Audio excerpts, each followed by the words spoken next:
Hello everyone, this is Andrew from SFG Tech, Smart Food Growing Technologies. I'm going to do a demonstration on how to assemble the WickBox, but as a start let's show you an already assembled WickBox with a tree in it and some vegetables. In this unit, if you're planting a tree, what you won't probably use is the grid arm in the middle because the tree is in the middle, but if you're just going to do vegetables on their own, then you will use the grid arm.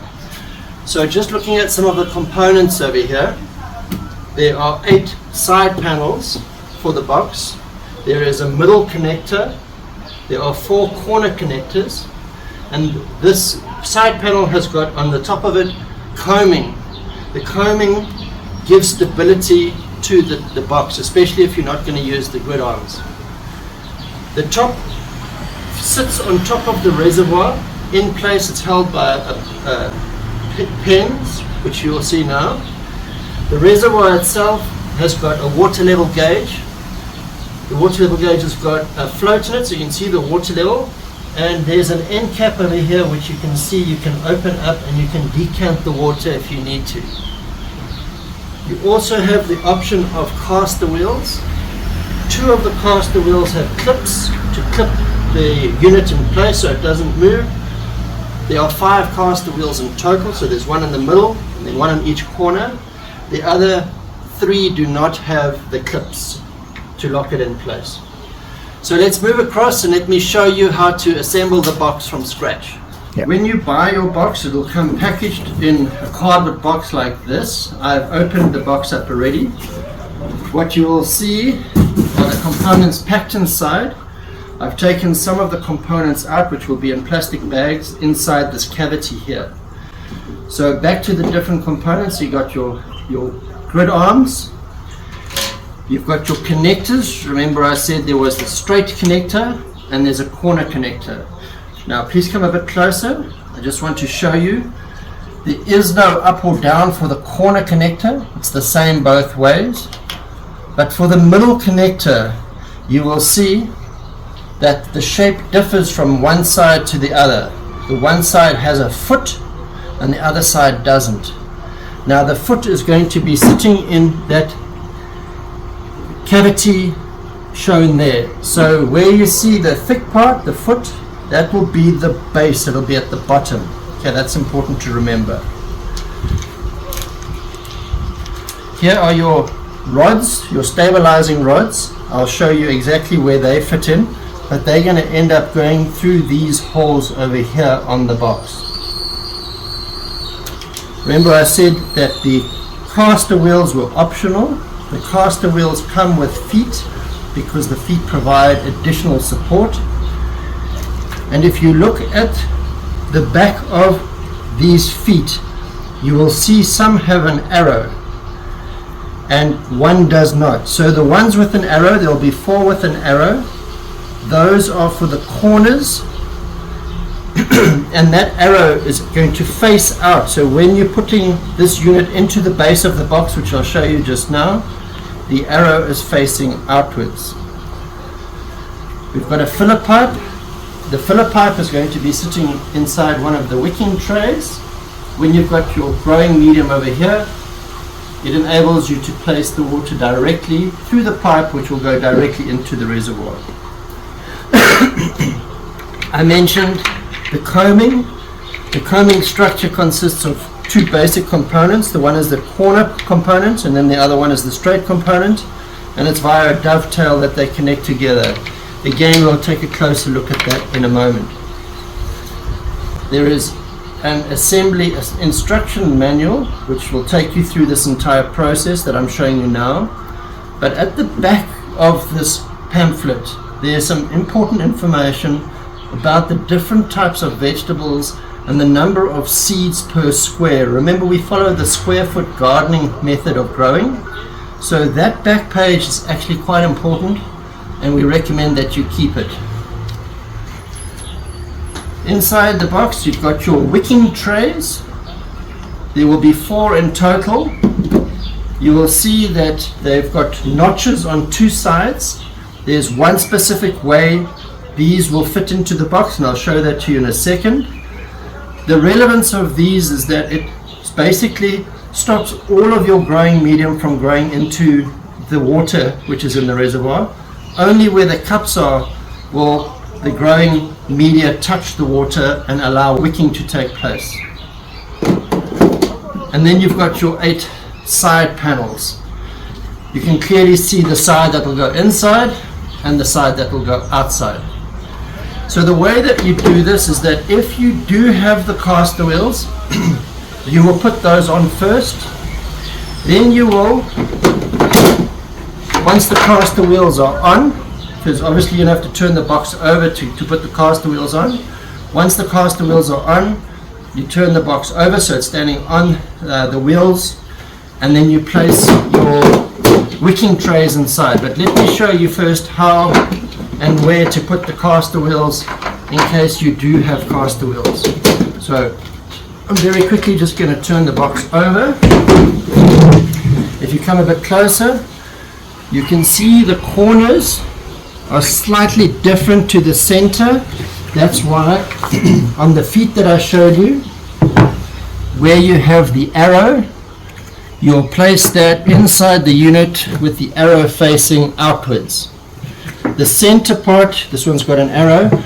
The center unit does not have an arrow, and it'll go straight in there.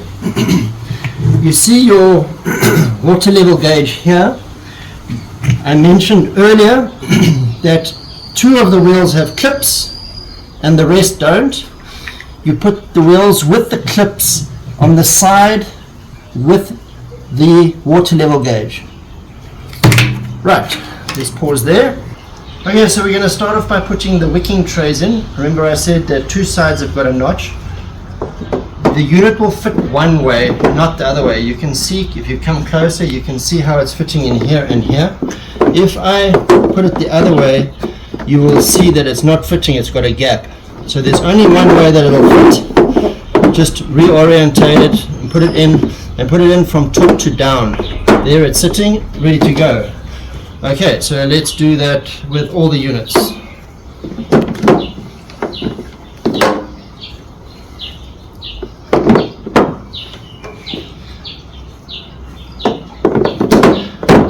Okay, that job is done. Now we start with the sides. We leave that unit, we're going to build the entire frame up and then put it on top. So wherever I start with one side panel. In this example, I have the straight connector. Remember that we said that the straight connector has a foot. This is going to be the outside of the panel. The foot is going to stand here. So I connect them by interlocking the one with the other. Could you see how easily it fitted in?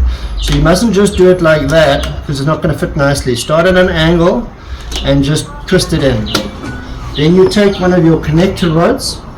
With your connector rod, you will see that the top side has got a hole in it and the bottom side has got a clip in it. You're placing the rod and you're pushing it down until it stops. So you don't want to go further than that. You actually want it to be flush. I then start building the box further. And again, the sharp point goes to the bottom. Remember, the bottom is where the foot is. Once I've got two panels joined in a straight line like I have here now we need to take the corner, right? So we take the corner connector, and like I said, there isn't a top or a bottom, so either which way, I'm just clipping it in.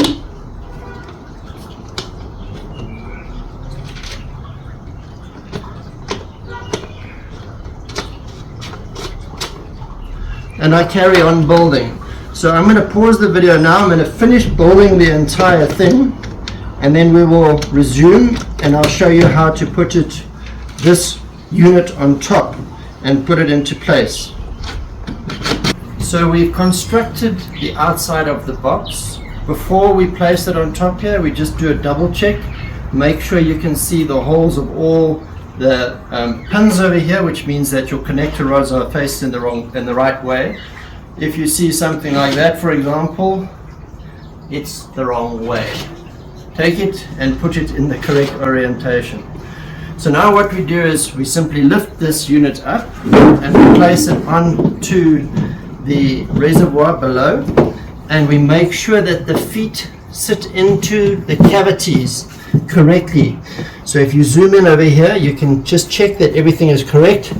So that, for example, will not be correct. You can see it sitting nice and flush. There we go. Sorry, I just caused a bit of grief. Now what you do is you simply push the pen in. You can hear it click. It's basically a finger. You don't need any other tools than your body. I do the center pieces first because I can confirm that the foot is in the right place. And once I have that done, I will then proceed to do the corners. Okay, it's a very quick and easy process. You will see that there still is a bit of play in the sides, and that is why we have the combing. So for the combing, you start with the corners. You will see that it is shaped to fit perfectly. So we put the combing on the corners over here. For all the sides to start with. And then the center pieces. The center piece has one dovetail on the side, one female and one male dove. So obviously you have to orientate it that it's going to fit onto your box correctly. It takes a bit of a wiggle and a jiggle, but pretty straightforward and easy to do. And this will keep your box nice and rigid. You can see how it's firmed it up.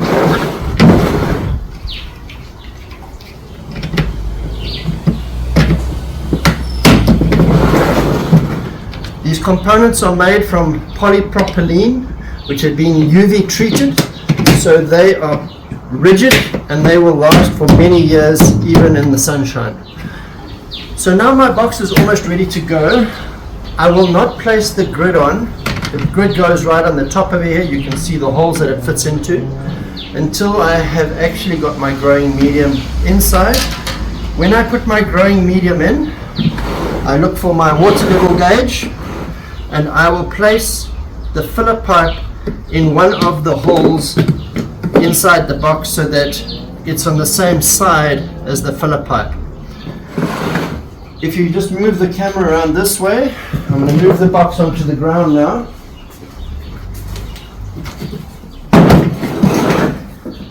It takes 4.5 30 decimeter cube bags of potting soil or compost to fill this unit up. The half is actually the media that goes into those cups. Quite a lot of media is going into the cups, and that's going into the box itself.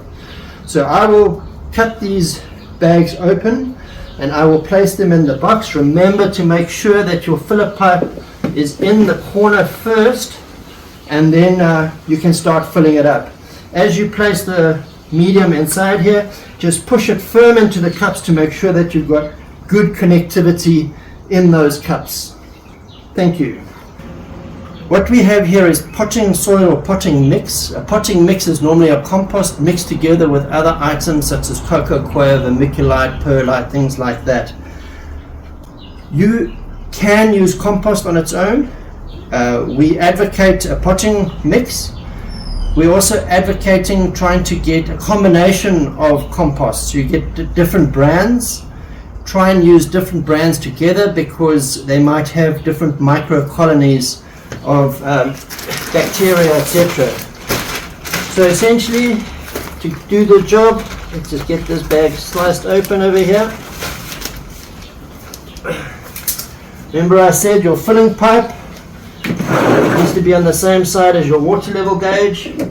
It's as simple as just putting the pipe in here.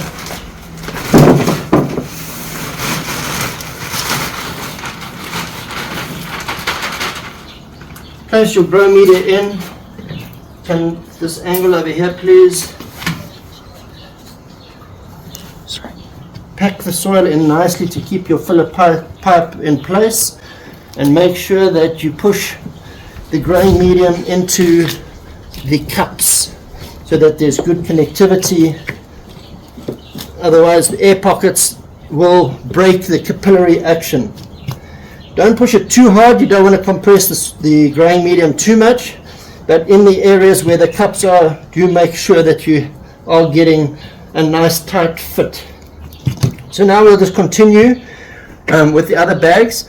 If you are going to plant very shallow rooted crops, then you don't need to use 4 bags. The 4.5 bags will take the level pretty much to the top, like I had for the tree. But for smaller crops, you can go lower down. So it's really up to you. So you can work it out. So I'll continue with the others, and then we'll take a look what it looks like once it's done. So now we have the WickBox, which has got the growing medium inside. And assuming we're going to be planting veggies, we're going to want to add the grid arms. That's as simple as basically lining it up with these holes over here, leaning down and getting them pushed in. It's a tight fit, but it's a very sturdy fit. So once these units are in, you can see it's very rigid, nice and firm. The relevance of these grids over here is this is 1 square foot. A foot is about 30.48 centimeters by 30.48 centimeters, so it's square. And we use this to follow the square foot gardening method of planting. I mentioned earlier that at the back of our pamphlet, we show you the square foot gardening, how many seeds get planted per square foot for the different crops.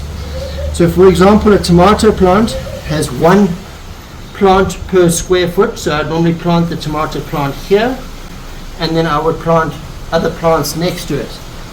In choosing the plants that go next to it, you need to consider if the plants are companion or competitor plants. So on our app, we advise if you do plant whatever plant, let's say a tomato, what would be a good companion crop to plant with it. Companions provide better yields, competitors fight for the same resources, and you end up with worse yields.